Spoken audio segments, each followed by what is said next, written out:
Adik-adik sekaligus sekalian, kita nih dek sebagai manusia punya 3 bagian dari diri kita. Kita punya badan, kita punya akal, kita punya hati. Ketiganya memerlukan rizkinya masing-masing. Ketiganya memerlukan makanannya masing-masing. Ketiganya punya keperluannya, punya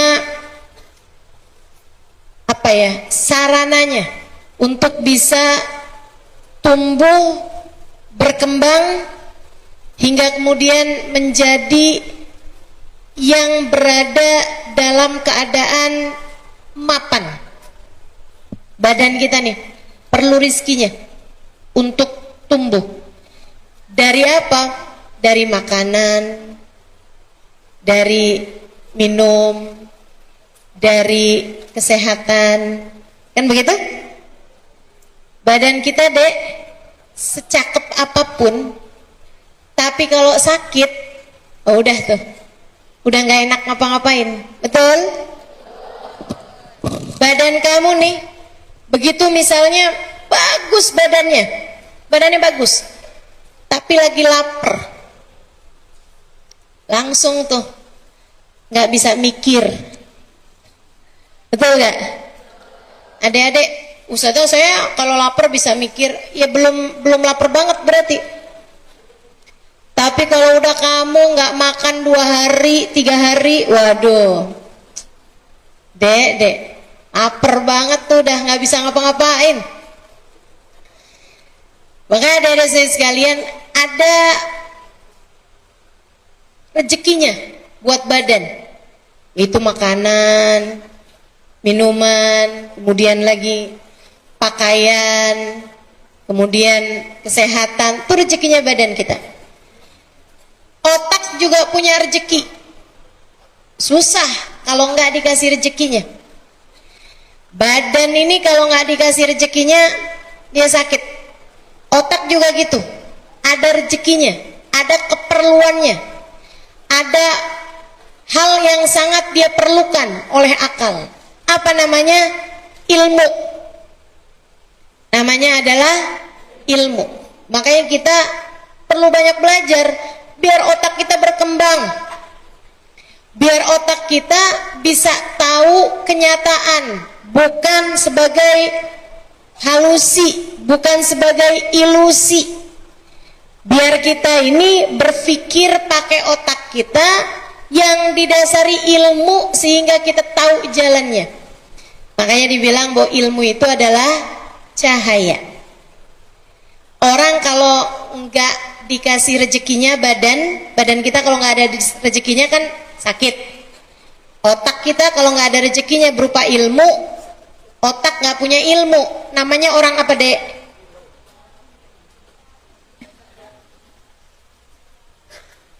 Orang gila, orang gitu kan, nggak bisa mikir gitu ya. Kemudian yang ketiga hati. Hati ada rezekinya, hati punya keperluannya. Apa rezekinya hati? Ini saya kasih tahu, rezekinya hati adalah cinta. Rezekinya hati adalah kasih sayang. Itu rezekinya hati. Itu makanannya hati. Itu keperluannya hati. Disayang, dicinta, diperhatikan. Keperluannya hati kita. Allah sebutkan ketiganya untuk baginda kita Nabi besar Muhammad sallallahu alaihi wasallam.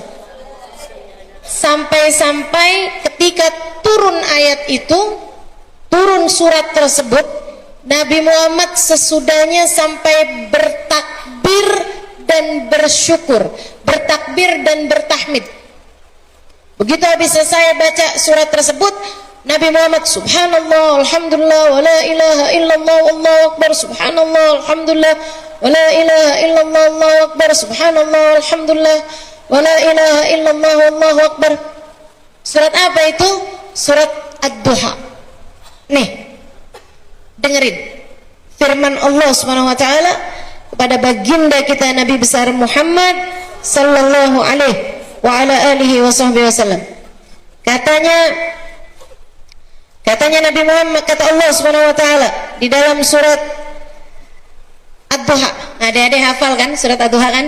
Yuk kita baca bareng-bareng biar tambah lebih berkah. Apa yang akan saya kaji ini semoga menjadi ilmu yang bermanfaat buat kita sekalian. Makasih Kak Ria. Ya kita baca bersama-sama deh. A'udzu billahi minasyaitonir rajim. Bismillahirrahmanirrahim.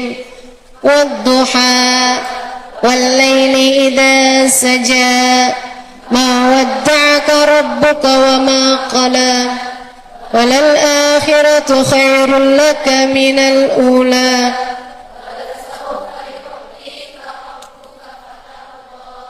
Alam yajidka yatiman fa'awa wa wajadaka dhallan fahada wa wajadaka 'ailan fa'aghna fa amma yatima fala taqhar wa amma as-sa'ila fala tanhar wa amma bi ni'mati rabbika. Demi waktu duha dan demi malam apabila telah gelap, Tuhanmu tak pernah meninggalkanmu dan tidak peduli padamu. Nggak pernah meninggalkan, nggak pernah nyuekin. Walal akhiratu khairul laka minal ula, dan sungguh akhirat lebih baik bagimu daripada dunia. Wala sawfa yu'tika rabbuka fatarda, di akhirat nanti Allah akan terus memberimu wahai Nabi Muhammad hingga kamu menjadi ridha. Alam yajidka yatiman fa'awa, bukankah Allah mendapatimu sebagai anak yatim yang perlu kasih sayang, fa'awa, kemudian mendekapmu dengan kasih sayangnya. Kebutuhan hati, rezeki hati Allah kasih kepada Nabi Muhammad. Wa wajadaka dhallan fahada, bukankah Allah mendapatimu enggak tahu banyak hal, fahada, kemudian memberikan petunjuk padamu berupa mengaruniai ilmu yang menjadi cahaya. Kebutuhan akal.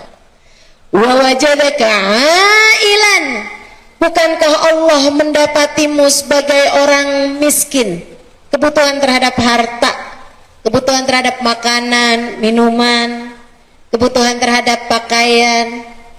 Wa wajadaka 'ailan, Allah mendapatimu miskin wahai Muhammad. Fa'aghna, kemudian Allah mencukupkanmu dengan menikahkanmu kepada perempuan kaya raya bernama Sayyidah Khadijah.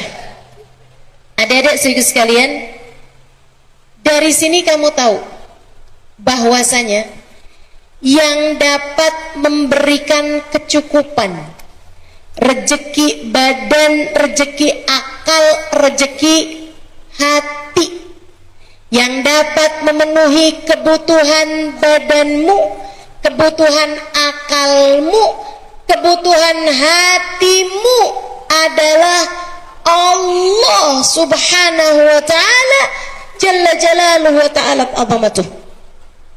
Karenanya dek, anak yatim itu adalah anak yang tidak mendapatkan salah satu dari ketiga kebutuhan tersebut. Ada yang yatim orang tuanya sehingga tidak dapat memberikan kebutuhan-kebutuhannya, yatim di masa kecil ini ya. Ada juga yang yatim akalnya karena tidak mendapatkan guru dan ilmu yang menjadi panduan dalam kehidupannya.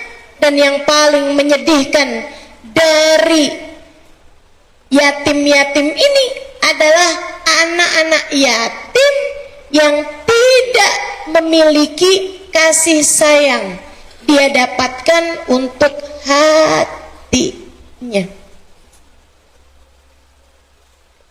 Adik-adik saudaraku sekalian yang saya muliakan, karenanya saya memberitahu kepadamu, Dek, selagi hatimu kurang kasih sayang, maka kamu adalah anak yatim. Dan Dek, yang dapat memenuhi kebutuhan kasih sayang dari kita, rahmukillah, adalah yang telah menciptakan kita, Allah Subhanahu wa ta'ala. Sebagaimana kalian kalau ngelihat anak yatim kesian, saya kalau ngelihat orang hidup gak punya guru juga kesian. Apalagi kalau saya lihat orang hidup di atas muka bumi gak kenal sama Allah Subhanahu wa ta'ala Tuhannya, lebih kesian lagi, lebih yatim lagi. Kalian nih karena hidup sebagai umat Islam, berada dalam lingkungan umat Islam, kadang nggak pernah tahu kita, alhamdulillah kita nih umat Islam, kita lahir sebagai umat Islam, alhamdulillah kita jadi nggak tahu perbedaan antara kita saat sebelum kenal Allah, saat sebelum kenal Allah, dengan kita sesudah kenal Allah. Dari sejak kecil kita diperkenalkan tentang siapa Tuhan kita. Adik-adik saudara sekalian, saya punya teman seorang ustazah di Australia, namanya Ustazah Abdurrahman, namanya Ustazah Ibtisam. Beliau cerita waktu kedatangannya di Jakarta, dia bilang, saya alhamdulillah banyak mengislamkan orang-orang Australia. Dia bilang hampir setiap minggu, biasanya hari Jumat atau hari yang lain, ada orang-orang yang mau masuk Islam, yang laki-laki ditalkinkan oleh ustadz, yang perempuan saya yang talkinkan Islam kepada yang perempuan-perempuan. Dia bilang mereka banyak belajar dari saya tentang Islam, tapi saya banyak belajar tentang mensyukuri Islam dari mereka. Dia bilang ada satu orang perempuan, dia masuk Islam hari itu, malamnya jam 7 malam dia telepon saya, masih musim telepon rumah. Saya kasih nomor telepon saya, setiap kali ada mu'alaf masuk Islam, untuk mereka tanya permasalahan apapun dalam urusan agama. Dia bilang malam harinya perempuan yang tadi siang masuk Islam telepon saya. Dia bilang, Ustazah, saya mau tanya, pakaian apa yang Allah inginkan untuk saya pakai? Dia nggak nanya pakaian apa yang diwajibkan buat saya pakai, enggak. Dia nggak nanya juga misalnya pakaiannya perempuan Islam tuh yang kayak gimana Ustazah, atau batasannya seperti apa, nggak gitu. Pertanyaan dia, ini pertanyaan dari anak yatim yang kemudian mendapatkan orang tua asuh ini. Ketika dia tahu nih bahwa ternyata dia punya orang tua yang begitu menyayangi dia, dia kemudian bertanya kepada ustazah tersebut. Dia bilang, Ustazah, pakaian apa yang Allah inginkan untuk saya pakai?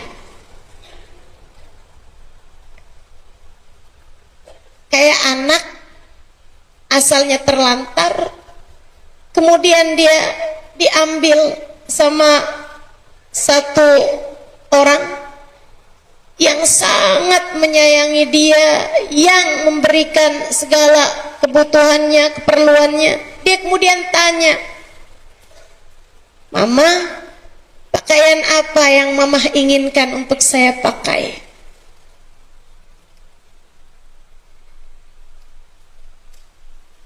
Ustazah, teman saya ini, Ustazah Ibtisam, dia bilang, "Saya tahu urusan pakaian itu bukan sesuatu hal yang mudah untuk diikuti orang. Banyak umat Islam yang bahkan udah sampai tua nggak mau pakai jilbab, nggak mau pakai penutup aurat. Saya khawatir dia keberatan. Saya kepengennya dia menjalani Islam dengan perlahan-lahan tapi mantap, daripada saya kasih sesuatu yang berat dia amalkan kemudian akhirnya takutnya malah justru jadi terlepas." Jadi saya bilang, "Udahlah, kamu nggak usah tanya-tanya urusan pakaian aja nak dulu. Kamu tanya urusan yang lain aja dulu. Kamu belajar sholat, belajar zikir bagaimana?" Dia bilang, "Ustazah, saya akan belajar zikir, saya akan belajar sholat, saya akan belajar wudhu, semuanya Ustazah. Tapi Ustazah nggak usah khawatir. Saya hanya kepengen untuk tahu pakaian yang Allah inginkan untuk saya pakai." Akhirnya mau Ustazah itu dikasih tahu, sebagai perempuan muslimah, kamu harus pakai penutup aurat seluruh tubuh kamu kecuali wajah dan tangan. Tangannya sampai ke pergelangan. Kemudian warnanya gimana Ustazah? Ya jangan warna-warna yang mencolok nak. Kalau bentuknya Ustazah mau boleh apapun aja, yang penting jangan menunjukkan lekuk tubuh, maksudnya jangan ketat. Baik Ustazah, terima kasih Ustazah. Dia bilang besok paginya jam 7 pagi rumah saya diketuk orang. Saya buka pintu, ternyata anak perempuan, gadis kayak 20-an tahun gitu.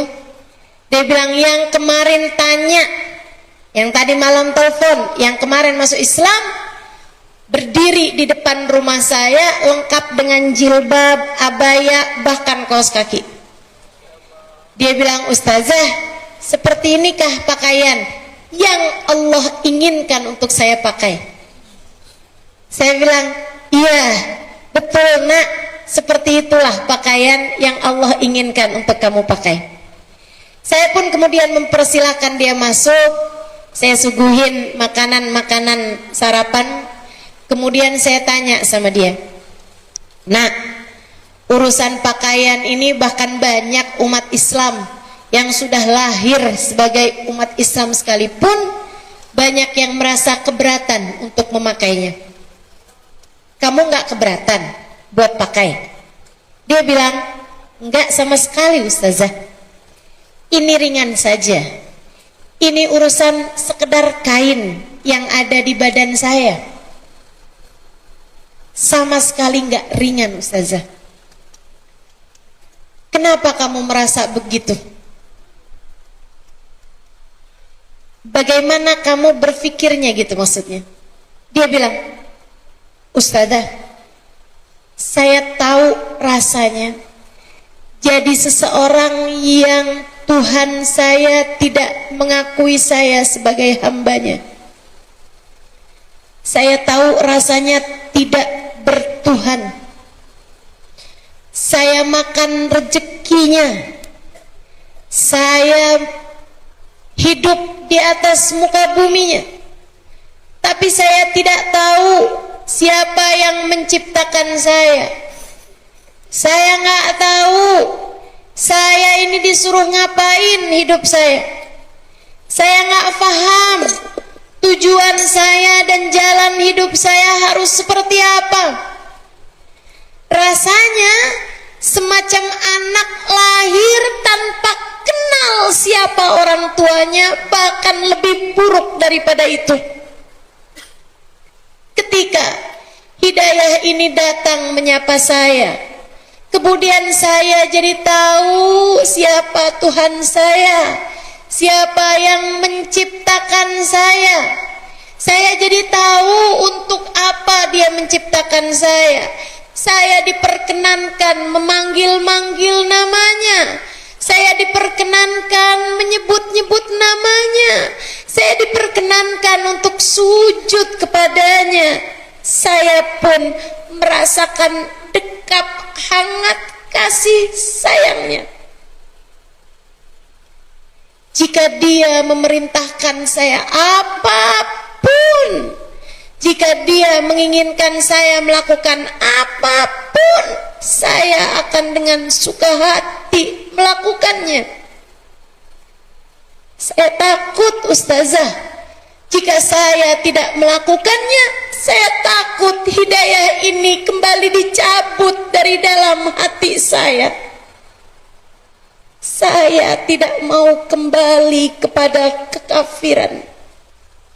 Saya tidak mau lagi menjadi seorang hamba yang Allah Tuhan saya tidak berkenan kepada saya. Subhanallah.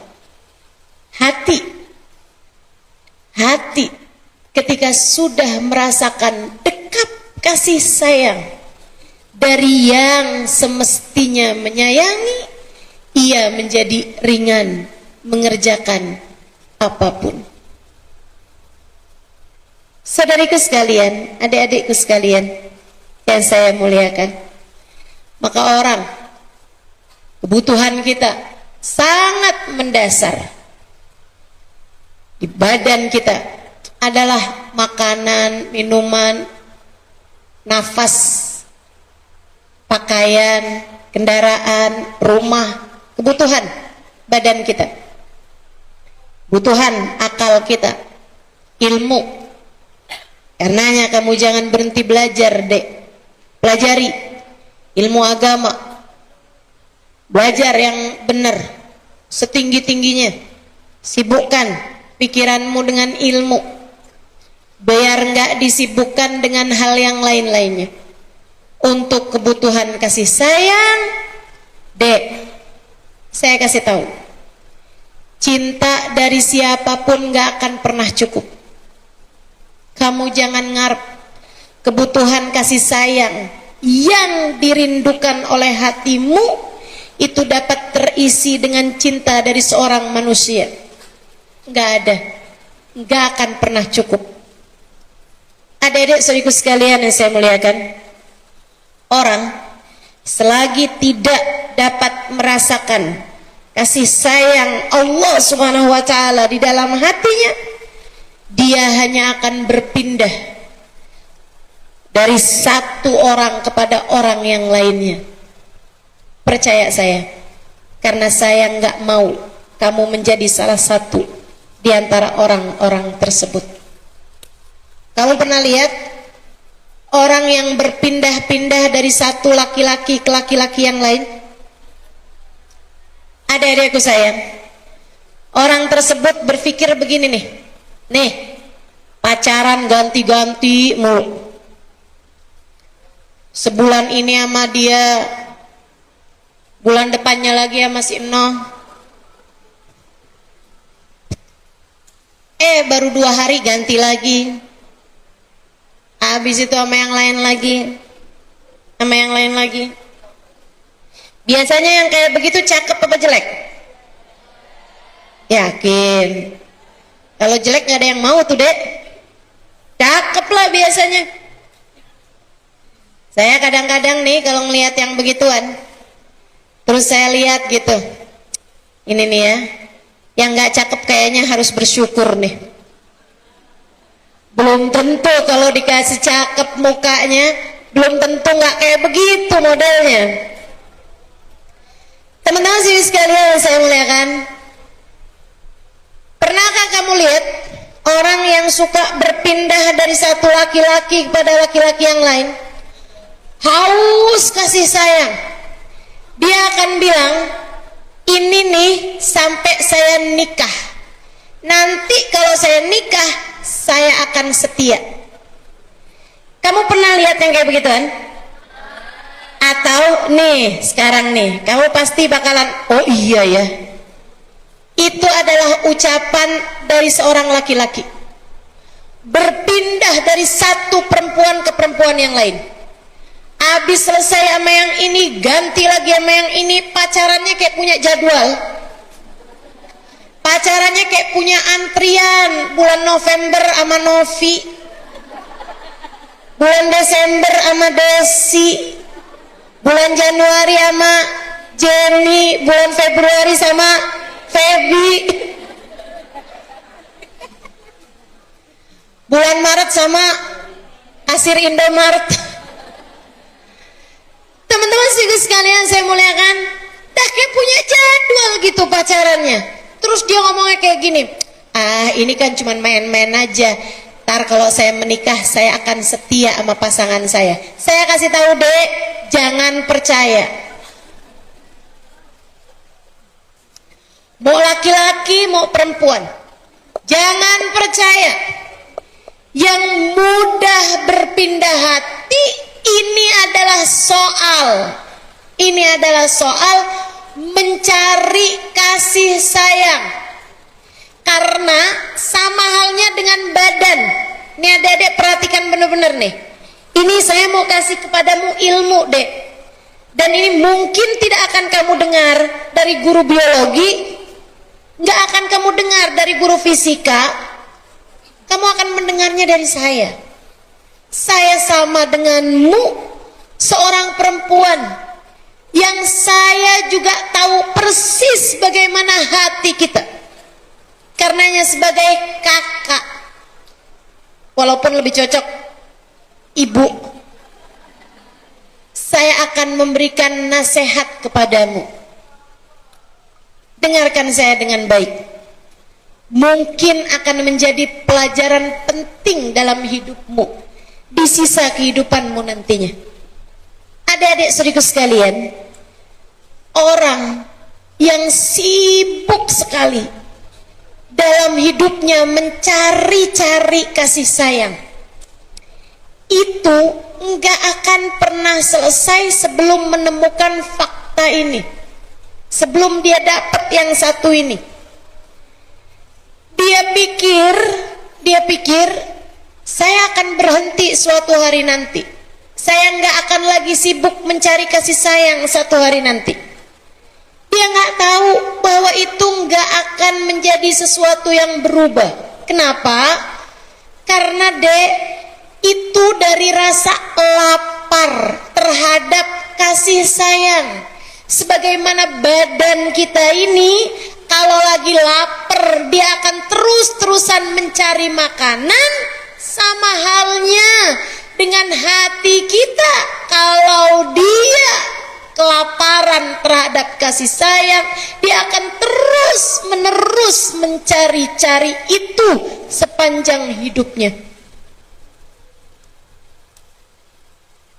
Dan hidupmu jadi sia-sia kalau sepanjang hidup kamu terus-menerus mencari-cari, menuntut kasih sayang dari seorang manusia. Kenapa gitu Ustazah? Karena manusia itu yang kamu berharap menyayangimu sama denganmu, dia pun juga sama-sama mencari kasih sayang. Yang ada adalah saling tuntut menuntut. Kenapa sekarang kamu nggak sayang lagi sama saya?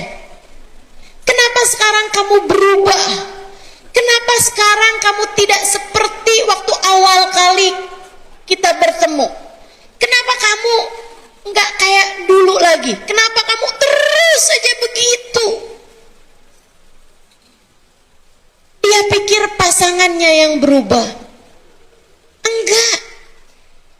Akan tetapi yang berubah adalah bahwa dia tidak mendapati apa yang dia kira akan dia dapati. yaitu kekeringan kasih sayang di dalam hatinya dia pikir akan terpenuhi dengan seorang pasangan ini. Ternyata tidak demikian adanya. Hatimu bukan lagi haus kasih sayang seorang manusia. Hatimu haus kasih sayang dan hanya bisa mendapatinya dari sang pemilik hati, Allah Subhanahu wa ta'ala. Maka daripada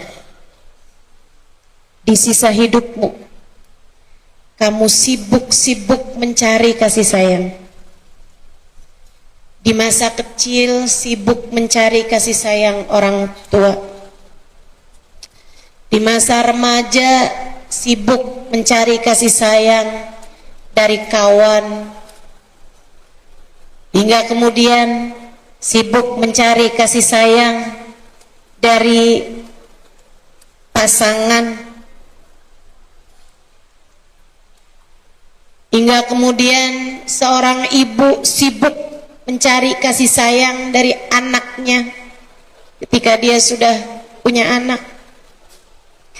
Daripada terus semacam itu, yang ada adalah kecemburuan, yang ada adalah hati yang gelisah, hati yang galau ketika ngerasa dicuekin sama orang. Kenapa ya teman saya yang itu nggak mau lagi temenan sama saya? Kenapa ya dia udah nggak sayang lagi sama saya? Kenapa ya cowok itu kayaknya lebih milih dia daripada saya? Di masa kecil, kenapa ibu saya lebih sayang sama kakak daripada sama saya? Kenapa bapak saya lebih peduli kepada adik daripada sama saya? Terus begitu. Daripada sepanjang hidupmu kamu terus menuntut kasih sayang dari orang-orang yang ada di sekelilingmu, sekarang saya akan perkenalkan kepadamu yang apabila ia berkenan mendekatmu dengan kasih sayangnya, dia akan mencukupimu, kemudian menjadikan kamu terpuaskan dengan kasih sayang darinya, hingga tak lagi menuntut siapapun untuk menyayangimu. Bahkan bisa jadi kamu akan menjadi seseorang yang isi hatimu adalah menebarkan kasih sayang kepada siapapun saja, karena kamu dah luber, karena dia menyayangimu sampai membuatmu terpenuhi. Kemudian sesudah terpenuhi ia masih saja memberikan kasih sayangnya kepadamu, hingga kamu keluberan kasih sayang itu, yang dengannya kamu menyayangi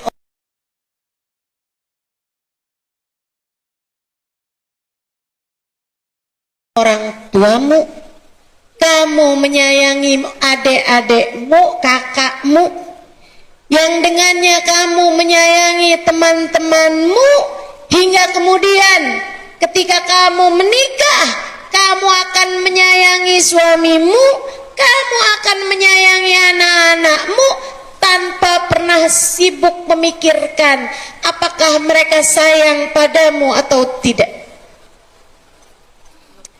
Karena dia adalah seseorang yang telah keluberan dengan kasih sayang Allah. Gak ada dek, gak ada yang bisa memenuhi lubang di dalam hatimu selain Allah. Percayalah saya. Daripada kamu sibuk mengejar-ngejar cinta manusia, belajarlah untuk sibuk mengejar cintanya Allah. Daripada kamu sibuk mencari-cari perhatian dari manusia, iya sementara kasih sayang dari manusia, kalaupun kamu berhasil mendapatkannya, ia adalah sesuatu yang sifatnya fata morgana. Kamu kirain itu air, ternyata itu hanyalah padang pasir. Kamu hanya teralihkan untuk masa yang sebentar, bukan benar-benar mendapatkan kasih sayang yang selama ini kamu rindukan. Maka yuk belajar. Saya sudah panjang masa hidup saya untuk dengan penuh kepastian saya sampaikan padamu. Belajarlah mencari kasih sayang Allah. Hanya Dia yang dapat memenuhi seluruh tangki hatimu. Hanya Allah yang dapat memenuhi seluruh lubang yang ada di dalam hatimu itu. Hanya Allah. Hanya Allah. Kata Allah Subhanahu wa taala, A'udzu billahi minasyaitonir rajim. Wa idza sa'alaka 'ibadi anni fa inni qarib ujibu da'watad da'i idza da'ani falyastajibu li wal yu'minu bi la'allahum yarshudun. Wa idza sa'alaka, apabila hambaku bertanya kepadamu wahai Nabi Muhammad, anni, tentangku, apakah aku jauh sehingga dia harus berteriak memanggilku, ataukah aku dekat sehingga dia cukup untuk berbisik padaku? Fa inni qarib, katakan padanya bahwa aku sangat dekat. Ujibu da'watad da'i idza da'ani, aku akan mengijabah doa dari siapapun yang menyeru namaku. Maka mintalah padaku dan berimanlah padaku, niscaya mereka akan mendapatkan petunjuk. Dekat denganmu, Allah dekat denganmu. Dia pemilik segalamu, dek, nak, dia pemilik segalamu. Matamu miliknya, darinya. Telingamu miliknya, darinya. Anggota tubuhmu miliknya, darinya. Orang tuamu miliknya, darinya. Saudara-saudarimu miliknya, darinya. Kawan-kawanmu semuanya miliknya, milik Allah Subhanahu wa ta'ala. Jalla jalaluhu wa ta'ala azamatuh. Dia memberikan kepadamu apa yang dia berikan selama ini. Lihatlah dirimu itu, sampai segini gedenya nih, artinya bahwa Allah Subhanahu wa ta'ala selama ini sudah berkenan memberi kepadamu tanpa pernah melupakanmu. Dek, gimana ceritanya kalau ada yang sudah sebegitu baiknya kepadamu, kemudian kamu meninggalkannya? Kalau kamu punya orang tua baik banget sama kamu, segala kebutuhanmu dia penuhi. Apapun yang jadi keinginanmu dia beri. Adakah menurutmu pantas untuk kamu tinggalkan? Enggak kan? Enggak pantas. Allah selama ini memberi padamu. Bahkan seringkali kamu tidak menyadarinya. Kamu dikasihnya iman, kamu dikasihnya kesehatan, kamu dikasihnya orang tua, dikasihnya kawan, dikasihnya segala macam. Sampai sekarang Allah tidak melupakanmu. Apakah pantas kiranya kamu melupakan dia?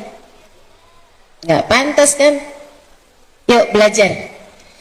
Belajar buat cinta sama Allah. Ustazah, saya mau nanya nih Ustazah, apakah Allah itu cintanya sama kita sama Ustazah? Oh enggak, tentu aja. Apakah Allah cintanya sama Ustazah nih sama nggak sama cintanya Allah sama saya? Misalnya kamu tanya gitu. Tentu aja nggak sama.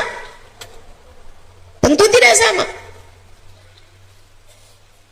Teman-teman sekalian, orang yang paling dicinta sama Allah, para nabi-nabinya Allah. Kemudian para wali-walinya Allah. Kemudian para syuhada. Ini yang Allah Subhanahu wa taala sampaikan di dalam Al-Qur'an. Para pejuang, para ulama. Kemudian di bawah mereka orang-orang soleh. Orang yang paling nggak disayang sama Allah Subhanahu wa taala adalah hamba-hambanya yang Allah tidak memperkenankan padanya untuk beriman padanya. Itu yang paling nggak disayang sama Allah deh. Allah kasih mereka mobil, Allah kasih mereka rumah, Allah kasih mereka tanah, Allah kasih mereka kecantikan, Allah kasih mereka ilmu duniawi, Allah kasih kepada mereka semua hal-hal tersebut. Allah kasih kecerdasan, Allah kasih followers banyak, Allah kasih suara bagus, Allah kasih.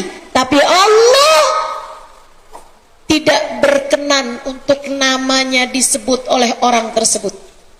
Kenapa gitu? Allah nggak suka sama dia. Makanya adik-adik saudara sekalian, sering saya sampaikan, ketika seseorang nggak sholat, bukan hanya karena dia nggak mau sholat, tapi karena Allah tidak berkenan orang tersebut menghadap kepada Allah. Allah nggak mau dia menghadap kepada Allah. Dia pikir dia nggak mau sholat. Oh enggak ah, saya males mau sholat. Apaan? Bangun gitu pagi-pagi subuh, wih dingin banget, ogah. Dia pikir dia yang nggak mau sholat, padahal Allah yang nggak mau dia menghadap kepada Allah. Di saat kamu sholat, bukan hanya karena kamu mau sholat, tapi karena kamu masih punya nilai di sisi Allah, sehingga Allah perkenankan kamu untuk menghadap kepadanya. Adik-adik saudaraku sekalian yang saya muliakan, pernahkah kamu sebel sama orang sampai kamu nggak mau lihat mukanya? Pernah? Pernah nggak kamu sebel sama orang sampai kamu nggak mau denger suaranya? Pernah? Allah kayak gitu deh, persis. Allah kayak gitu. Allah kalau sebel sama seorang hamba, Allah kalau benci sama seorang hamba, Allah kalau nggak suka sama seorang hamba, Allah nggak kasih hamba tersebut buat menyebut nama Allah, buat menghadap kepada Allah, buat sholat, buat zikir. Allah nggak kasih, Allah nggak mau sama dia. Tapi ketika Allah cinta kepada seorang hamba, dibangunkannya hamba tersebut bahkan di saat hamba yang lain sedang tertidur pulas. Diizinkannya hamba tersebut untuk mengerjakan sholat beberapa rakaat di pertengahan malam. Diizinkannya hamba tersebut untuk menengadahkan tangan dan berkata, Allahumma anta rabbi La ilaha illa anta khalaqtani wa ana abduk wa ana ala ahdika wa wa'dika mastata'tu. Ya Allah, Engkau adalah Tuhanku dan aku adalah hamba-Mu. Engkau telah menciptakan aku, ya Allah. Khalaqtani fa ana abduka wa ala ahdika. Maka aku adalah hamba-Mu dan aku berusaha melaksanakan apapun yang Kau perintahkan padaku. Wa ana ala ahdika wa wa'dika mastata'tu. Ya Allah, pandanglah aku sebagai hamba-Mu, jangan pernah tinggalkan aku, ya Allah, sebab aku akan melaksanakan kewajibanku kepadamu semampu diriku, ya Allah. Orang kalau dicinta sama Allah, diizinkannya hamba tersebut untuk berulang-ulang kali menyebut-nyebut namanya, memanggil-manggil namanya dalam doa, mengingatnya dalam ruku, dalam sujud. Subhanallah.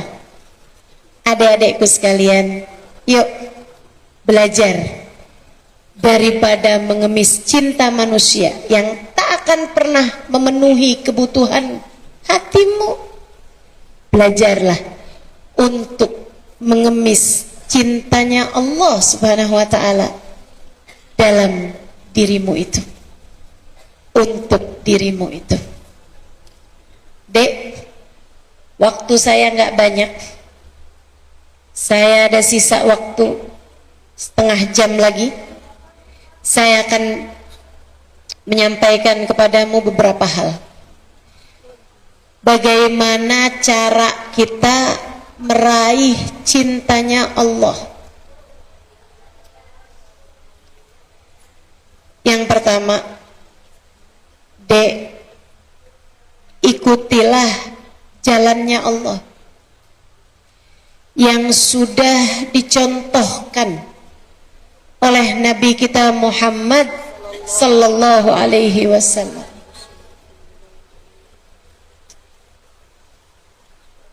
Ikuti. Katanya Allah dalam hadis qudsi, "Ma taqarraba ilayyal mutaqarribun illa bimithli ada'i maftaradtu alaihim." Tidak ada cara seorang hamba mendekat padaku kecuali dengan melaksanakan apa yang telah aku tentukan untuk mereka, apa yang telah aku tuliskan untuk mereka. Salat jangan tinggal, puasa Ramadan yang batal di Ramadan kamu qada, sedekah jangan tinggal, Quran jangan tinggal, zikir dalam hidupmu kamu harus punya zikir, dek. Kalau kamu pengen dekat sama Allah Subhanahu wa ta'ala.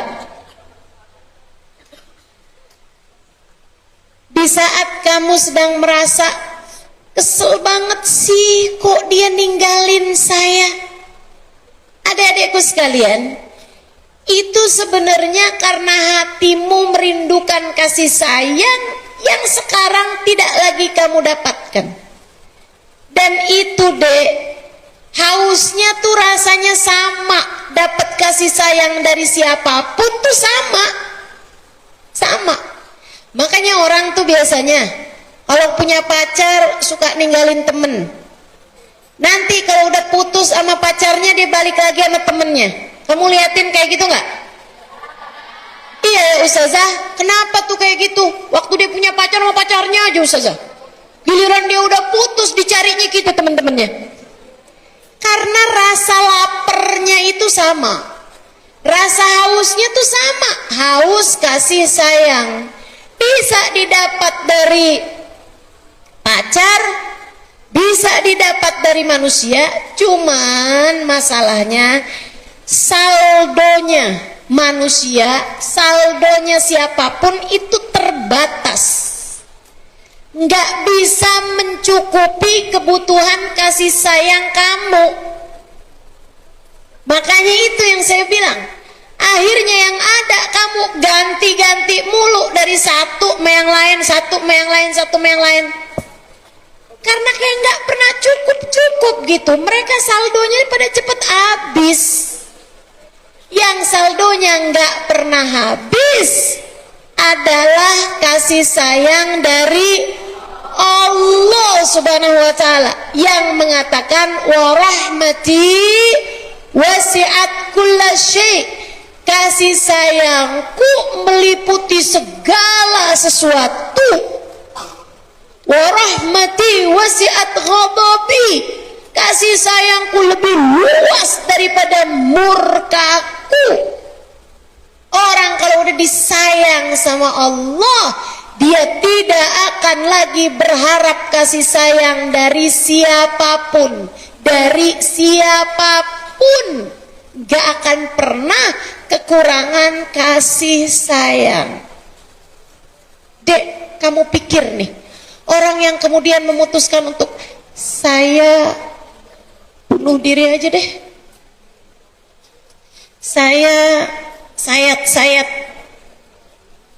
saya mau nenggak racun, menurut kamu kenapa?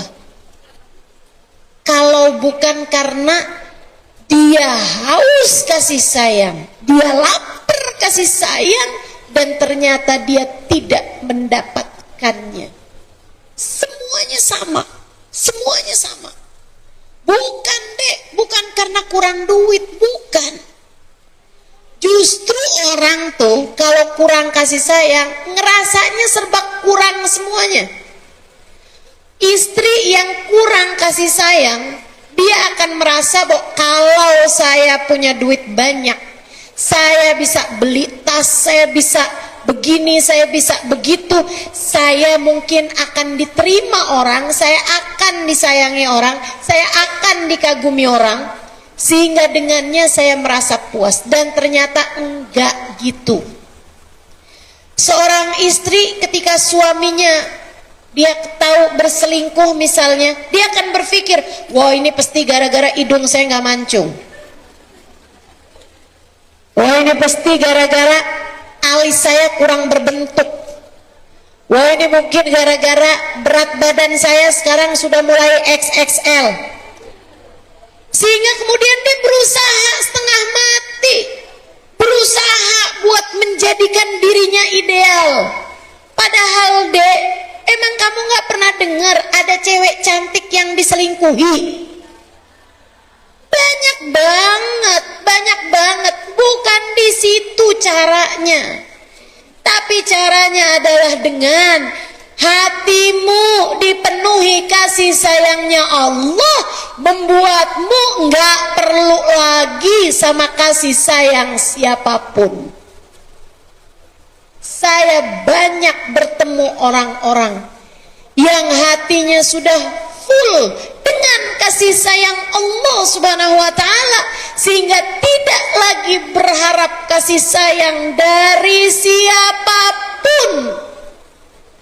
Ada yang bahkan sudah mendapatkan hal tersebut dari sejak kecilnya. Ini saya mau cerita. Di buku saya Bidadari Bumi, saya ceritakan tentang orang satu ini. Saya berjumpa dengannya dek di usia 93 tahun. Adik-adik tahu? 93 tahun, matanya nggak pakai kacamata, ngelihat Quran dengan jelas, nggak pakai dijauh-jauhkan. Nih sekarang aja nih saya kalau lihat HP udah mulai saya jauhin. Padahal saya kelihatannya kan masih muda ya deh.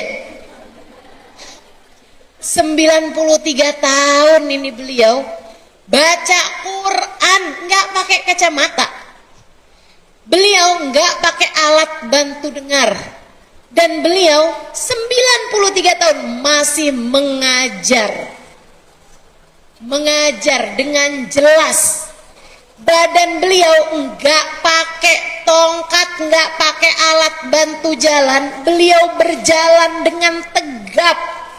Bahkan ketika saya menyampaikan kekaguman saya kepada orang-orang yang sekampung dengan beliau, mereka bercerita, "Ustazah," kata mereka, karena saya waktu itu sudah mengajar, "Ustazah tahu nggak, beliau ini tahun lalu pergi haji dan beliau naik ke Gua Hiro."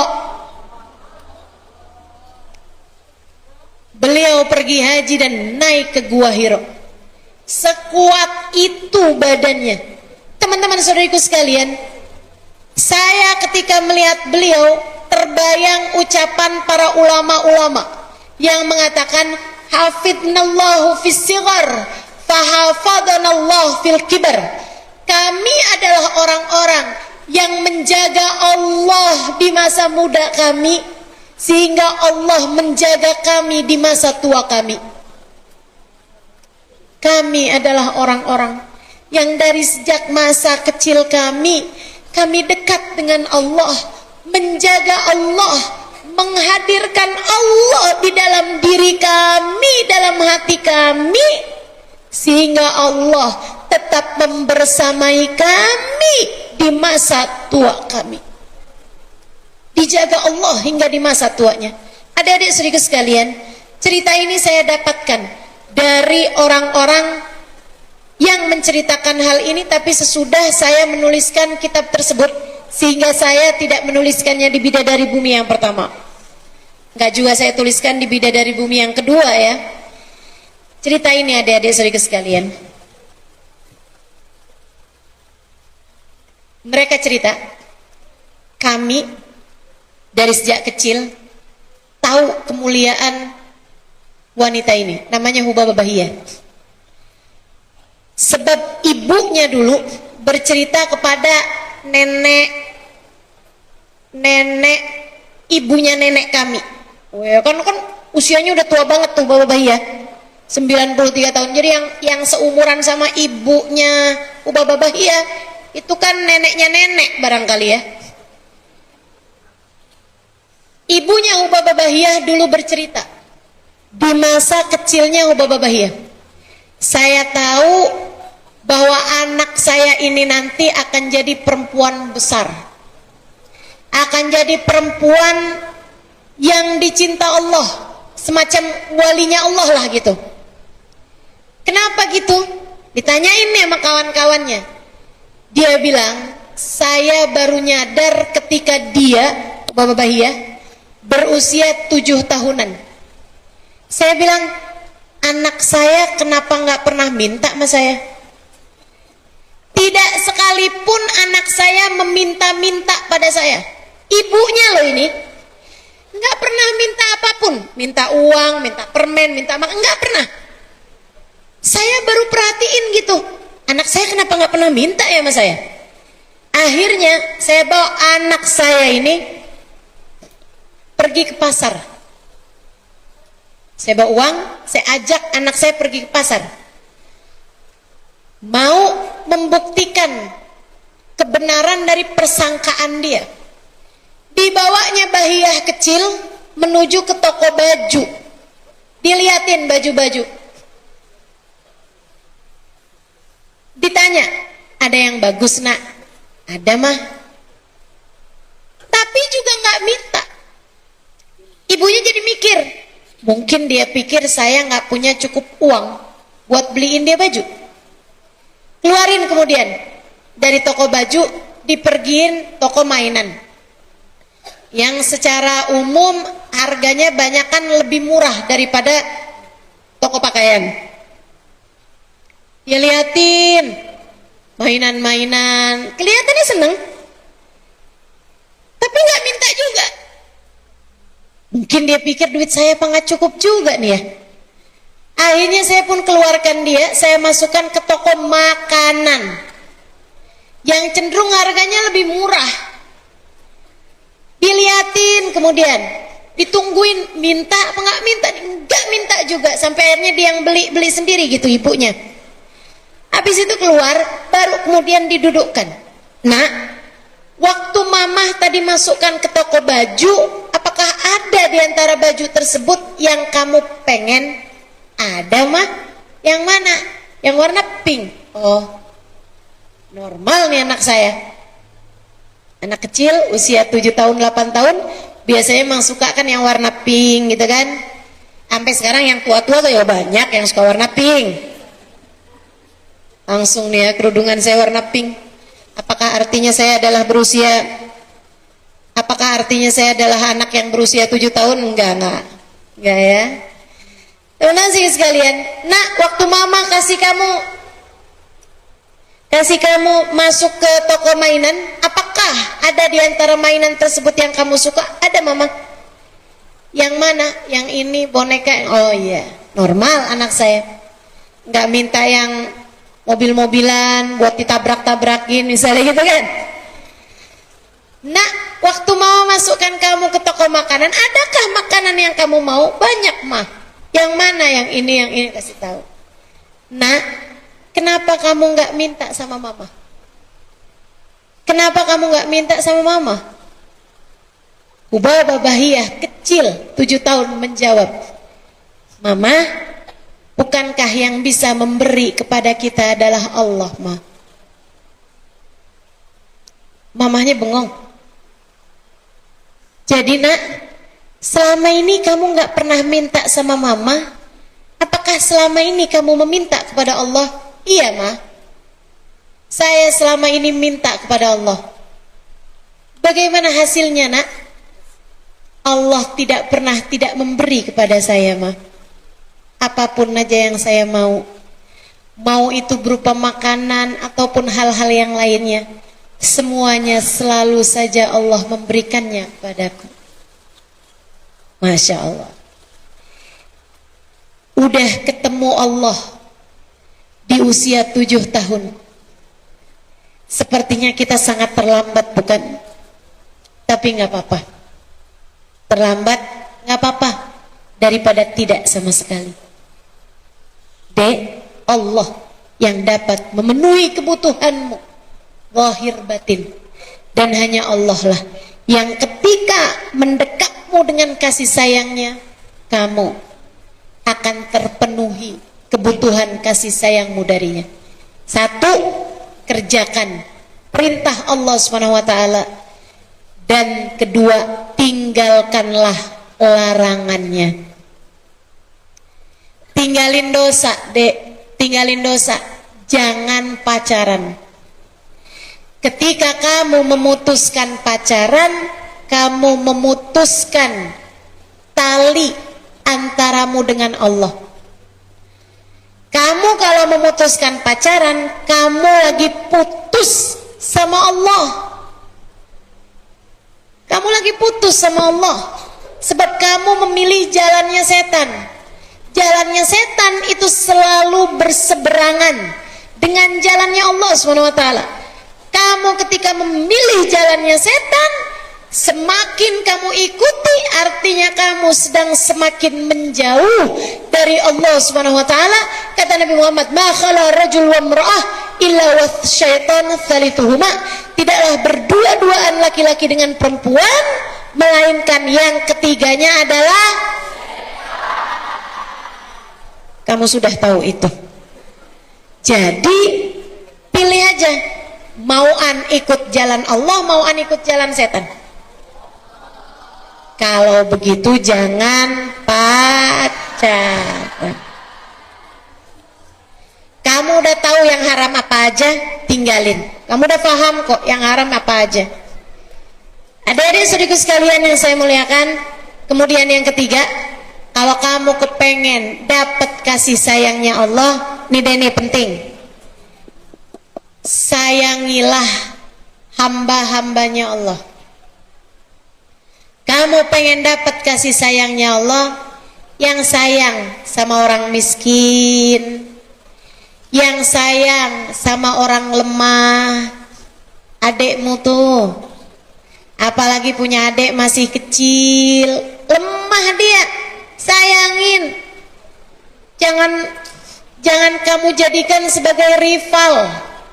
Jangan kamu jadikan sebagai saingan. Enggak, yang sayang sama adikmu, yang sayang sama orang tuamu, yang sayang. Enggak apa-apa.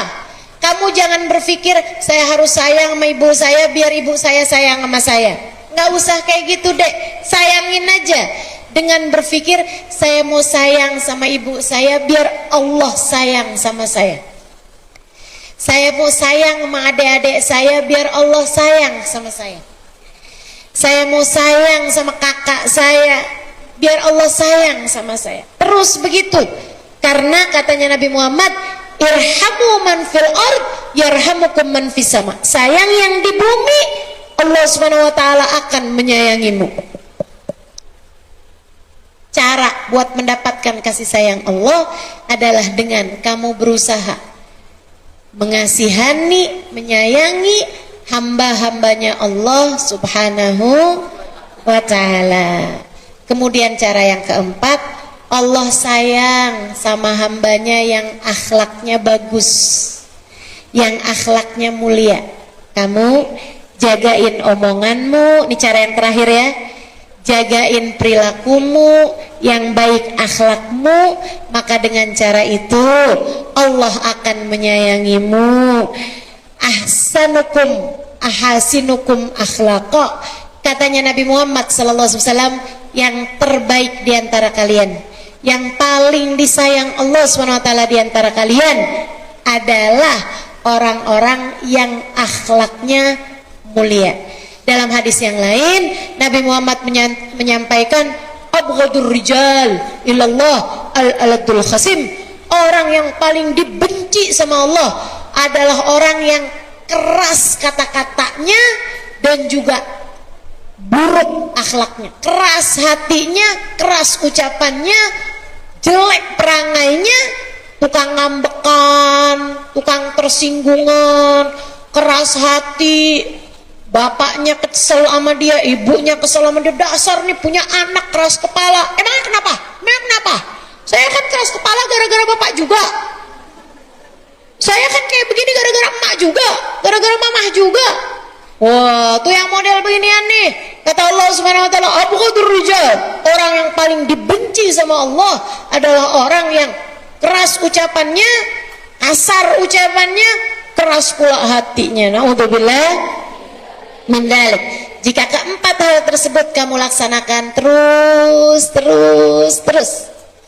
kamu kerjakan perintah Allah, belajar buat nambahin sholat, ya, bukan sholat duhur jadi 5, bukan, tapi nambahin sholat maksudnya tambahin sholat sunnah, gitu kan?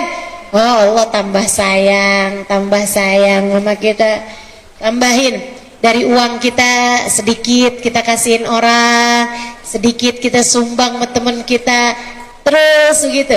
Nanti Allah SWT akan semakin sayang sama kita. Tinggalin dosa. Kemudian lagi yang ketiganya tadi apa? Ya, sayangi sesama. Kemudian yang terakhirnya berakhlak yang mulia. Keempat hal itu kalau kita laksanakan, maka akan memungkinkanmu untuk kamu selalu di dekat Allah dengan kasih sayangnya. Rabbana zalamna anfusana wa illam taghfir lana wa tarhamna lanakunanna minal khasirin. Rabbana atina fid dunya hasanah fil akhirati hasanah wa qina adzabannar. Fadhu subhana rabbika rabbil izzati amma yasifun. Wassalamun alal mursalin. Alhamdulillahi rabbil. Ada waktu buat 3 pertanyaan. Ya, sebelum saya harus nantinya berangkat ke Medan Juang. Bukan, bandara ya. Baik, silahkan teman-teman, adik-adik, kakak-kakak yang ingin bertanya, silahkan angkat tangannya. 3 pertanyaan. 1, 2, 3.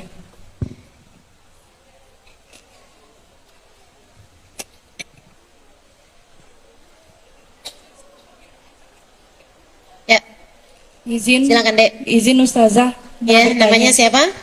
Rafifah Ustazah. Rafikoh. Rafifah. Latifah. Rafifah. Rafikoh. Oke. Fah. Rafifah. Rafifah. Oke. Ya. Ustazah izin langsung ke pertanyaannya. Pertanyaan saya, kenapa setiap sholat itu rasanya kayak kosong gitu ya Ustazah?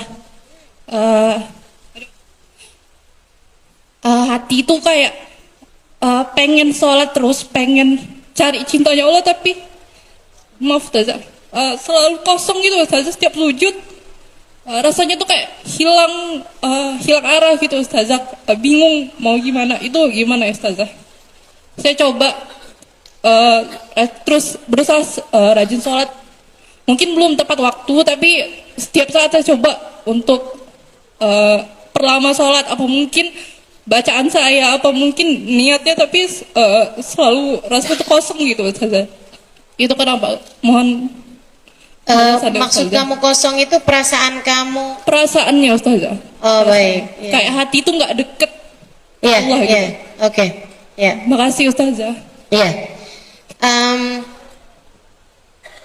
Rafifa tanya kenapa, katanya dia ngerasa kalau dia sholat hatinya kayak berasa kosong gitu. Saat sujud atau saat mengerjakan yang lain tidak ada kayak sambungan gitu ya. Kayak hatinya kayak biasa-biasa aja gitu. Atau bahkan hatinya malah justru merasa kosong. Teman-teman saya sekalian, ada ayat yang berbunyi wasjud waqtarib. Sujudlah kamu maka kamu akan menjadi semakin dekat. Dalam hadis Nabi Muhammad mengatakan, aqrab ma yakunul abad min rabbi fahuwa sajid fakthiru fihi du'a faqamin an yustajabalah. Tempat terdekat seorang hamba dengan Allah Tuhannya adalah saat dia sujud, maka perbanyaklah doa dalam sujud, doamu sangat mungkin untuk diijabah. Jadi sebenarnya sujud itu sendiri adalah kondisi paling dekat, keadaan atau posisi paling dekatnya seorang hamba dengan Allah SWT. Sampai-sampai guru saya Sayyidil Habib Umar bin Hafid mengatakan, ada orang di bumi sujud, ada yang di atas langit sana tidak sedang sujud. Keadaannya seorang manusia yang sedang sujud di bumi lebih dekat dengan Allah SWT dibandingkan seseorang yang sedang ada di atas langit sekalipun tapi dia sedang tidak sujud pada Allah SWT. Nah, kenapa kok Ustazah saya sujud tapi saya nggak merasa dekat gitu, sujud tapi kok saya perasaan saya hampa? Nah, itu bisa jadi adalah karena kita sujudnya baru bisa sujud badan aja. Nggak apa-apa, nggak apa-apa. Kita belajar dari sujud badan kemudian menjadi sujudnya hati. Teman-teman saya sekalian, sebab sujud itu ada dua jenis, sebagaimana badan kita juga ya. Bahkan ada 3 jenis nih. Ada sujudnya badan, ada sujudnya akal. Ketika kita menemukan kebenaran kemudian kita bilang dengan ilmu ya, kemudian kita, ya Allah, ternyata ya Allah maha agung sekali, iya ya bener banget ya Allah, selama ini kok saya suka lupa ya bahwa Allah SWT yang dapat memberikan kasih sayang kepada kita sekalian gitu. Nah, ketika kamu menemukan hal-hal yang semacam ini, menemukan Allah dalam pikiranmu, dalam akalmu, saat itu berarti akalmu sedang sujud. Kemudian yang berikutnya adalah sujudnya hati. Jadi sekalian, ini yang Imamul Haddad ditanya sama salah satu santri beliau, salah satu murid beliau. Imamul Haddad itu yang menyusun Ratib Al-Haddad, yang menyusun Al-Widul Latif, dikir-dikir tuh banyak yang beliau susunkan. Beliau ditanya sama salah satu santrinya, alil qalbi sujud, wahai imam, apakah hati itu bisa sujud? Katanya Imamul Haddad, na'am, idza sajad lam yarfa' ba'dahu abada. Ya nak, dan hati kalau sudah sujud enggak akan pernah terangkat lagi sesudahnya. Hati kalau ngerti sujud kepada Allah Subhanahu wa taala, ia akan selalu sujud kepada Allah. Ia akan selalu merunduk kepada Allah. Ia akan selalu tawadhu kepada Allah. Ia akan selalu merasakan kehadiran Allah dalam kehidupannya. Kalau sudah sujud hati, artinya dia sudah terbangun hubungan, sudah terjalin satu hubungan yang tidak ada sesiapapun yang membuatnya bercerai lagi darinya. Hati kalau udah sujud Artinya sudah terjalin ikatan yang gak bisa pisah lagi sesudahnya. Nah ini, tapi sujudnya hati gak bisa langsung adik-adik. Sujudnya hati itu biasanya diawali dengan sujud-sujudnya badan, dan juga diawali dengan sujud-sujudnya akal pikiran. Karenanya nih, kalau kamu kepengen sujud kamu punya rasa dalam hari-hari kamu, belajar buat mendekat kepada Allah, belajar buat sering-sering ingat sama Allah, belajar buat selalu menghadirkan Allah dalam hati. Nanti lama-kelamaan hati kamu bisa ngerti sujud. Nah kalau sudah hati ngerti sujud, kemudian saat kamu sujud, sujudnya badan tidak hanya sendirian, hatinya juga ikut sujud. Saat itu maka kamu akan merasakan keindahan sujud yang sesungguhnya. Saat itu kamu akan berasa wasjud waqtarib, sujudlah dan kamu akan menjadi semakin dekat dengannya. Saat kamu sujud, kamu akan merasa bahwa kamu sedang berada dalam dekap cintanya. Tapi ya itu tadi, diawali dengan belajar untuk mensujudkan akal, belajar untuk mensujudkan hati selain daripada sujudnya badan. Dalam kehidupan kita nih, terus deketin Allah, terus deketin Allah, terus deketin Allah. Nanti lama-lama kamu gak akan lagi merasakan, kok saya sujud tapi kok hati saya biasa-biasa aja ya. Nggak lagi tuh nanti insya Allah. Gitu ya, Dek ya, Dek Rofifah. Baik, yang lain? Yang lain tadi yang kedua siapa ya? Oh ya itu.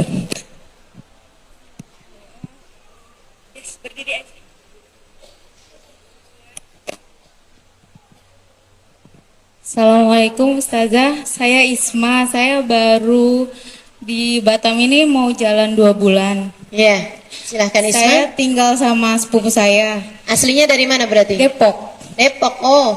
Biasa juga saya ikut kajian Ustazah. Oh, biasa ikut kajian saya. Oke, silahkan. Saya mau nanya, saya tinggal sama sepupu saya. Apa? Saya tinggal sama sepupu saya. Ya. Saya satu kosan. Saya ini dosa Cewek gak? juga? Iya. Oke. Saya ini dosa gak kalau nggak mengingatkan sholat? Tapi setiap kali saya mengingatkan sholat, dia selalu bilang, dulu juga saya nggak sebaik sekarang, kayak gitu. Dulu juga dia nggak sebaik sekarang atau dulu juga kamu tidak sebaik sekarang? Saya yang tidak sebaik. Ya. Terima kasih Ustazah. Baik. Assalamualaikum. Waalaikumsalam warahmatullahi wabarakatuh. Apakah ketika kita bersama dengan seseorang kita harus selalu mengingatkan sholat kepadanya? Nah, itu bagian dari dakwah ya. Bagian dari dakwah. Kita ini katanya Nabi Muhammad SAW, man ra'a minkum munkaran falyughayyirhu biyadihi, fa illam tastati' fa bilisanihi, fa illam tastati' fa biqalbihi, wa dzalika adhaful iman. Kata Nabi Muhammad, siapa di antara kalian yang melihat kemungkaran, salah satunya orang Islam tapi nggak sholat, itu kan namanya mungkar. Siapa di antara kalian yang melihat kemungkaran, silahkan tegur, silahkan ubah kemungkaran tersebut dengan tangannya, artinya dengan kekuasaannya, kalau dia mampu untuk itu. Wa'ilam tastati, kalau dia nggak mampu untuk itu, fabilisani, maka dengan tangannya, dengan lisannya, dengan ucapannya. Ini yang selama ini kamu laksanakan. Artinya kamu menegur dengan lisan kamu, gitu kan? Nah, tapi Ustazah, teguran saya nggak manfaat buat dia karena dia malah marah, dia malah ngambek, gitu kan? Karena memang deh ya, orang itu ditegur kan yang nggak tahu. Tapi kalau yang udah tahu terus dia memang maunya begitu, ya kita susah mau bilanginnya kan. Menegur itu artinya mengingatkan, itu kan orang yang memang nggak inget gitu. Tapi kalau dia sebenarnya ingat tapi dia emang nggak mau ngerjainnya, ya gimana cara kita negurnya kan gitu. Mungkin kamu bisa pakai bahasa-bahasa yang jauh lebih mudah untuk dia gitu. Bukan hanya sekedar sholat loh, bukan cuma sekedar gitu. Tapi misalnya gitu, ketika lagi ada masalah gitu kan, kalau saya alhamdulillah sih, kalau ada masalah jadi lebih tenang kalau saya sholat. Misalnya begitu, hal-hal yang semacam itu. Kalau dia lagi negur-negur sesuatu atau apa, Kalau dia lagi curhat-curhat, dia lagi keluh kesah atau apapun, kamu bisa menegurnya dengan bilang, kalau saya kalau lagi ada masalah kayak begini nih, saya coba sholat. Coba deh kamu, lagi pas ada masalah aja nih, misalnya kamu sholat gitu. Ntar kalau udah masalah kamu udah beres, lain lagi ceritanya, misalnya gitu. Maksudnya hal-hal yang sangat sederhana yang memungkinkan untuk dia mau mengerjakan sholat dengan ucapan kamu. Tapi kalau itu pun juga tidak lagi bermanfaat, kamu bisa cara yang ketiga, fabigalbi, sekurangnya dengan hatimu. Meskipun itu adalah adhaful iman, iman yang paling lemah. Tapi berusaha untuk setidaknya kamu menegur dengan hati, dengan cara ya sekurangnya didoakan. Dan ini juga nih, walaupun kita menegur dengan lisan, sebaiknya juga kita tetap doakan. Kita nggak pernah tahu doa itu kapan diijabahnya. Tapi cobalah terus untuk mendoakan. Jadi saat kita bisa saya sholat, kita doakan, kita doakan. Saya satu hari ada didatengin orang, dia bilang, saya kepengen masuk Islam Ustazah, tolong talkinkan saya. Saya didatengin orang mau masuk Islam. Saya tanya, apa yang bikin kamu mau masuk Islam? Dia bilang, karena saya ngiri lihat teman saya sholat. Subhanallah. Jadi dia tinggal di Jakarta, ngekos. Sama nih ceritanya nih, sama kamu nih Isma. Dia bilang, saya biar ringan kosan saya tinggalnya satu kamar berdua. Kebetulannya waktu itu saya tinggal berduaan dengan seorang yang memang mau nyewa aja gitu, dan dia Islam. Jadi bukan teman, bukan apa, pokoknya sama-sama mau nyewa rumah, sama-sama mau berhemat, yang akhirnya kemudian nyewa satu kamar berduaan, yang satu muslimah pakai jilbab, yang satu Kristen ini tadi. Dia bilang, satu hari saya lagi ada masalah berat banget dalam hidup saya habis diputus sama pacar saya yang kami udah pacaran bertahun-tahun. Dia bilang, saya pulang dalam keadaan nangis sampai lewat tengah malam gitu. Saya nangis terus sepanjang malam itu. Tengah malam dia bilang, saya lihat teman saya bangun, kemudian dia masuk kamar mandi, keluar dia pakai mukena, terus dia sholat. Dia bilang, dari arah tempat duduk saya, dari arah tempat tidur saya ngelihat dia dari belakang dia sholat.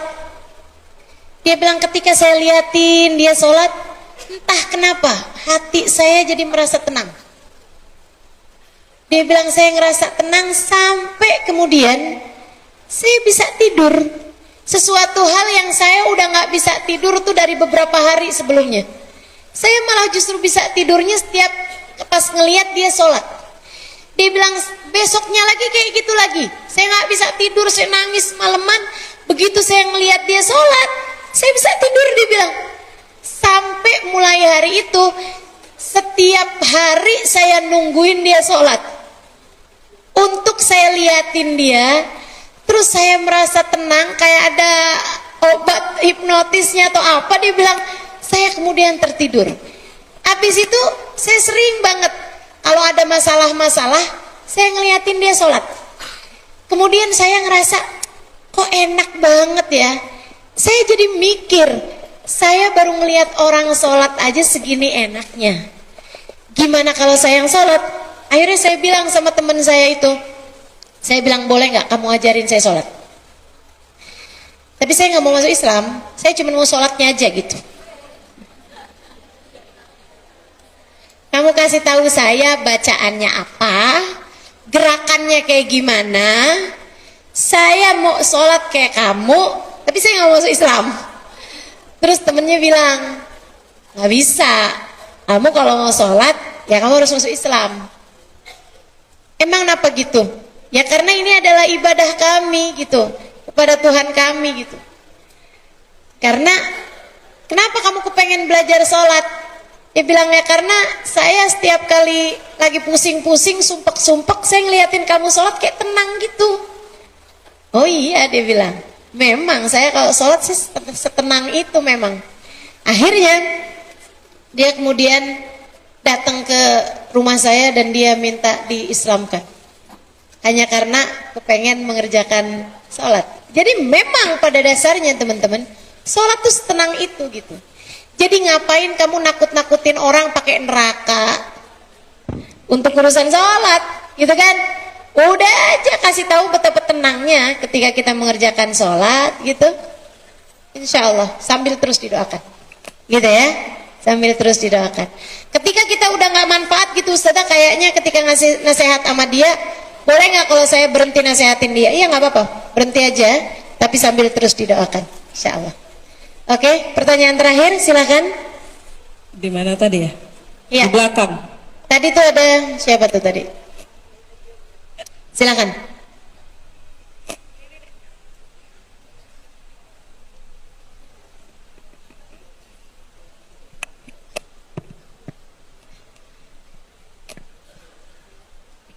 Silakan, Dek.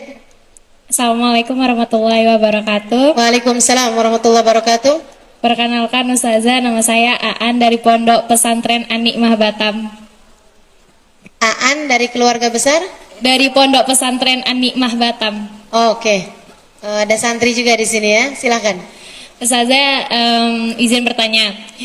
Gimana caranya kita ini ingin berubah menjadi lebih baik dari sebelumnya? Kita tahu nih, kita ini udah jauh banget dari Allah kan. Terus setiap kali kita ingin berubah menjadi lebih baik, ada aja ujiannya. Apalagi tipikal orang-orang, misalnya saya nih tipikal orang-orang yang cepat mudah terpancing emosi dan baperan gitu lah Zah. Jadi saya mikirnya, ya Allah ini gimana ya cara ngatasinnya? Setiap kali ada yang berbicara yang gak enak, ini kayak udah terpancing aja emosinya. Jadi gak bisa Zah. Gitu. Pertanyaannya, bagaimana cara istiqomah biar tidak mudah terhasut dan istiqomah dalam menjalankan perintah-perintah Allah. oke, baik ya. Terima kasih Ustazah. Oke. Jadi gini An.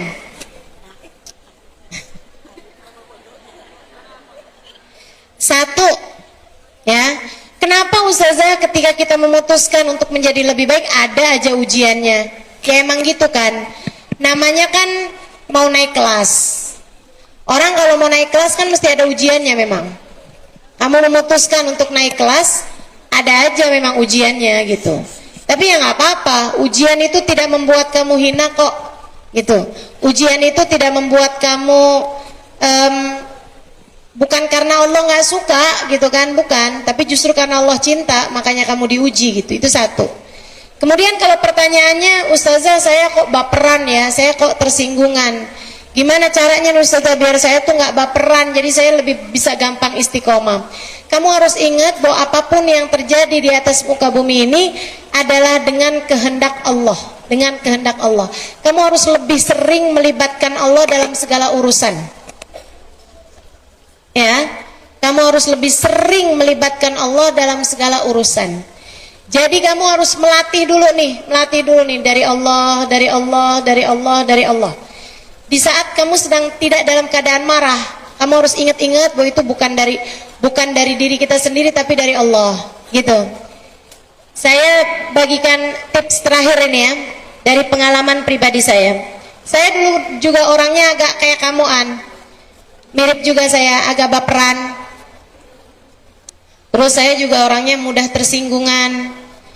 Iya. Sampai dengan saya menikah pun juga saya mudah terpancing emosi juga gitu. Kemudian ada waktu-waktunya namanya suami istri gitu kan. Kadang-kadang saya sama suami ada hal yang kami nggak cocok gitu. Akhirnya terjadilah perdebatan, apalagi mengingat saya seorang ustazah sementara suami saya bukan ustadz. Jadinya akhirnya kita kadang suka adu argumen dan kesian banget sama suami saya tuh. Karena kalau adu argumen saya bawa hadis, saya bawa ayat. Saya bayangin tuh pasti dia tertekan sekali gitu ya. Ya Allah rasanya nih ya Allah, saya fasik banget. Mungkin begitu kali pikirnya ya. Karena saya langsung bawain, nggak bisa kayak begitu kan Nabi Muhammad bilang. Waduh, bawa Nabi Muhammad, bawa Allah gitu kan. Kan ayatnya kan nggak gitu Kak, ayatnya kan bilang begitu. Waduh, saya udah bayangin tuh, udah pasti tuh neraka dalam pikiran dia tuh kan. Terus tuh saya liatin gitu kan, kalau abis berantem, abis marah, itu rasa hatinya nggak enak banget. Coba deh perhatiin. Nggak enak banget gitu, hati kayak kebakar, kayak panas gitu kan. Rasanya nggak enak banget gitu. Yang masalah adalah bahwa kadang-kadang habis berantem itu saya kemudian pergi majelis. Di majelis saya ngajar, saya bilang ada hadisnya Nabi Muhammad yang mengatakan kalau ada perempuan sholat 5 waktu, puasanya bagus, dia taat sama suami, dia boleh masuk surga dari pintu manapun. Itu kan rasanya ada kayak namparin diri sendiri gitu. Ya Allah, ini gak enak bener ya, astagfirullah. Jadi akhirnya saya pikir, wah saya gak mau marah-marah lagi nih, saya gak mau baper lagi. Udah deh, kalau suami saya marah, saya gak mau jawabin. Satu hari gak cepet juga ya, waktu yang lama gitu. Maksud saya, suami saya bukan yang modelannya cepet marah juga enggak, dia malah justru cenderung lebih sabar gitu. Tapi ada aja kan beberapa waktu kemudian ada waktunya dia marah. Saya ingat-ingat tuh, jangan jawab. Jadi dia marah tuh saya diem aja. Terus suami saya bilang kayak gini, kok kamu diem? Saya bilang, saya jawabin salah, sekarang saya diem juga salah. Dia bilang, kamu tuh memang diem mulutnya, tapi muka kamu tuh isinya protes semua.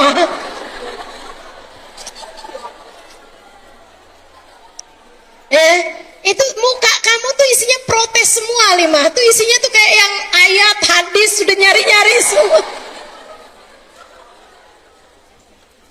Oke. Akhirnya saya bilang, oh iya ini salah juga nih ya. Beberapa waktu kemudian, saya kemudian berpikir gitu, ada satu ucapan dia, ucapan suami saya. Dia bilang begini nih, Halimah, kamu kan ustazah. Kadang-kadang tuh kamu terbiasa didengarkan, sampai akhirnya kamu tidak mudah untuk mendengarkan. Cobalah untuk bisa mendengarkan.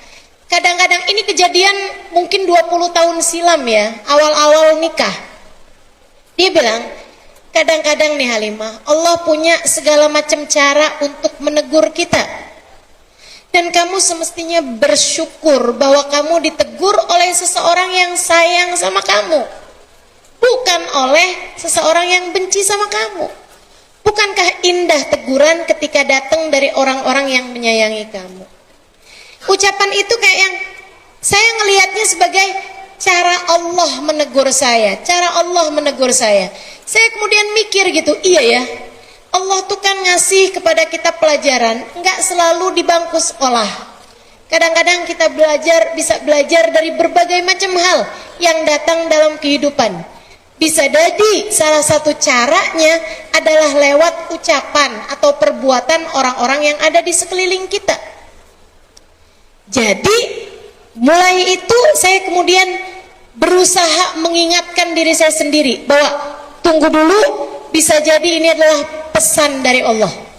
Ketika ada orang lagi marah-marah sama saya, ketika ada orang lagi protes sama saya kemudian jadi mikir gitu, bisa jadi ini adalah cara Allah mengingatkan saya. Bisa jadi ini adalah pesan-pesan Allah yang Allah sampaikan melewati orang ini. Terus begitu gitu. Saya berusaha untuk mengingatkan diri saya hal itu. Suatu waktu suami saya marah.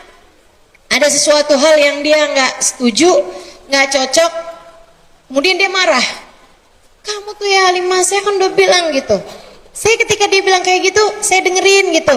Kemudian saya bilang, iya memang, iya tuh, itu salah saya tuh. Kamu kenapa sih kurang perhatian? Penyakit saya tuh emang kurang perhatian. Bener banget saya bilang, bener banget. Kamu tuh Halimah kadang-kadang begini begitu. Iya tuh, gimana sih caranya ya? Saya tuh juga susah sama diri saya nih, kadang emang suka acuh tak acuh, nggak bener gitu. Terus suami saya bilang, ya udah kalau gitu belajar lagi. Oke. Udah tuh habis itu hilang marahnya dia. Udah saya masih lagi mau belajar. Gitu ya. Subhanallah teman-teman saya sekalian, itu salah satu cara. cara kita mengontrol emosi. Cobain dulu gitu. Orang kalau lagi marah tuh jangan kemudian langsung terpancing, jangan mau jadi sumbu pendek, gitu kan ya. Simak baik-baik gitu, dengerin. Bisa jadi itu adalah pesan-pesan yang Allah Subhanahu wa taala sampaikan untukmu lewat hamba-hambanya. Gitu kan? Insyaallah. Oke. Baik, teman-teman sekalian saya muliakan, yuk kita akan akhiri majelis kita. Kita baca suratul Fatihah. Kita minta semoga ilmu yang kita dapat hari ini bisa jadi ilmu yang mendekatkan kita pada Allah Subhanahu wa taala. Penentu kehidupanmu hanya Allah, nasibmu berada di tangan Allah, maka baik-baiklah sama Allah, maka menjadi baiklah jadi hambanya Allah Subhanahu wa taala. Siapa tahu dekat rahmatnya berhasil kamu dapatkan, menjadikanmu tidak lagi memikirkan, tidak lagi mengharapkan kasih sayang dari siapapun insyaallah. Rabbana zalamna anfusana wa lam taghfir lana wa tarhamna lanakunanna minal khasirin. Rabbana atina fid dunya hasanah fil akhirati hasanah wa qina adzabannar. Bi subhana rabbika rabbil izzati amma yasifun wa salamun alal mursalin walhamdulillahi rabbil alamin.